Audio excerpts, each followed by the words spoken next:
Well, some people didn't like my last video very much. They told me I should be attacking Islam, not Christianity. Why didn't someone tell me sooner? All the videos I've made, and not once have I attacked Islam. What was I thinking about? I blame the Jews, don't you? Well, in this video I intend to say a few words in support of Christians, but I still think Christianity is a laughable raft of insulting nonsense that any intelligent 6-year-old child would dismiss out of hand if they were allowed to have a mind of their own. I'm referring specifically to Christians in the Muslim world, God help them, if you'll pardon the expression. Who would have predicted that the Arab Spring, that bright new tomorrow of yesterday, would so quickly degenerate into a sordid Muslim Brotherhood takeover, with people arrested for blasphemy, women harassed in the street, and the violent persecution of Christians? Actually, I would have predicted it. Oh, you as well? And everybody you know? Well, it wasn't that hard to see coming down the road, was it? What a waste of a revolution. They finally get democracy and they vote for a bunch of religious fanatics. People that stupid don't deserve to be free. I guess somewhere down the line they'll just have to go through the whole thing all over again. Only next time I hope they'll be able to resist the urge to gang rape female news reporters in the street, although I wouldn't bet on it. The so-called Arab Spring has been a winter of persecution for Christians in particular, who are being driven out as Sharia is driven in. Like the Jews before them, Christians are being ethnically cleansed from Muslim countries, but the Western media don't want to talk about it because it means having to focus on the hateful supremacist doctrine of Islam, an ideology that confers inferior status on non-believers and demands their submission as dhimmis. Those noble Egyptian soldiers who refused to fire on their Muslim brothers during the revolution had no such qualms about shooting unarmed Christians in the street for protesting against unprovoked Muslim violence. Such is the insanity that even in Syria, despite being murdered in their thousands by their own government, the rebels have found time to put Christians on notice to leave. Now, I'm no fan of Christianity, but I am a fan of civilization and justice, and both of those things seem to be in very short supply in a part of the world where Christianity is being systematically erased, while the Christian President of the United States says nothing and looks the other way for fear of causing offence. He is a Christian, isn't he? I know some people think Obama is a Muslim because his middle name is Hussein, and because he bowed to the Saudi king like a vassal, and because he sucks up to Islam every chance he gets, because he humiliated his country by apologising to Islamic terrorists, and because his administration is crippled by a chronic political correctness that empowers jihadis pretending to be Americans. But I wouldn't say that makes the president a Muslim. I'd say that makes him a dhimmi, and I think he and his administration are doing their best to turn the United States into a dhimmi nation.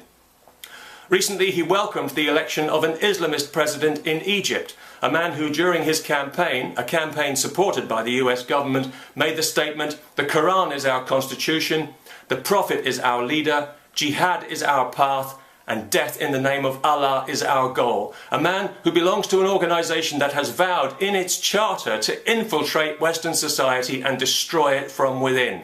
In short, the new Egyptian president is a jihadi, which is a word the Obama administration can't even bring itself to use in case somebody gets offended.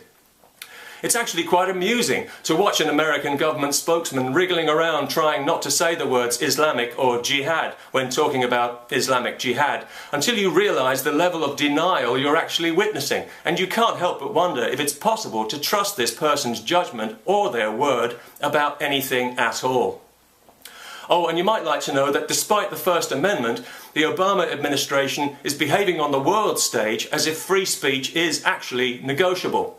Right now they're engaged in dialogue with a bunch of Islamic dictatorships to help them find ways of curbing free speech through the United Nations Human Rights Council, when what passes for human rights in any of those places will be against the law in the civilized world, and the only dialogue any of them deserve is 3 short words: go to hell. Oh, and P.S. stop murdering Christians. Obama wants to be cosy with Islam because he's got an Islamic background himself, and because he wants to be cosy with the third world in general. He isn't just America's first black president, he's America's first third world president, and that's his problem. There must be a part of Obama that just feels so guilty about going to America, becoming successful and leaving all those people behind, that he just has to reach out and say, "Hey people, it's me, Barry, you still like me, don't you?" But they don't like him because they despise weakness, especially in the Islamic world. And there he's even less popular than George W. Bush, which is something I'd have thought a person would have to work at. But Obama has managed it effortlessly. And he's getting less popular in the first world as well, because people can see how he deals with Islamic extremists, and they can see that he's not actually fit to be President of the United States. Now, don't get me wrong, he may be fit to lead another country, a European country perhaps, where fundamental rights are not quite so important. Besides, he's a European by instinct anyway, an accommodationist, a compromiser, a Dhimmi. He doesn't realise that the American president has a duty beyond America to the whole free world to stand up for American values, not third world values, because despite all the propaganda, they are not, in fact, equal. If Christians are being persecuted in the Muslim world purely because of their religion, and they are, the American president has a duty to speak out loudly and often until somebody listens. Instead, this president chooses to remain silent. He chooses to continue shoveling bucket loads of American taxpayers' money into the Arab world without even a polite request that they stop murdering Christians. And if you think that's slimy, every year the US State Department issues a report on the state of human rights in all UN member countries. This year, for the first time, they removed the section on religious freedom, thus neatly sidestepping the need to acknowledge the violent persecution of Christians since the glorious revolution for freedom and democracy. Who would have thought that the United States, of all countries, would so cravenly turn its back on persecuted Christians in their darkest hour, just so as not to offend their Muslim persecutors? America, thanks to this president, is already a Dhimmi nation. Peace.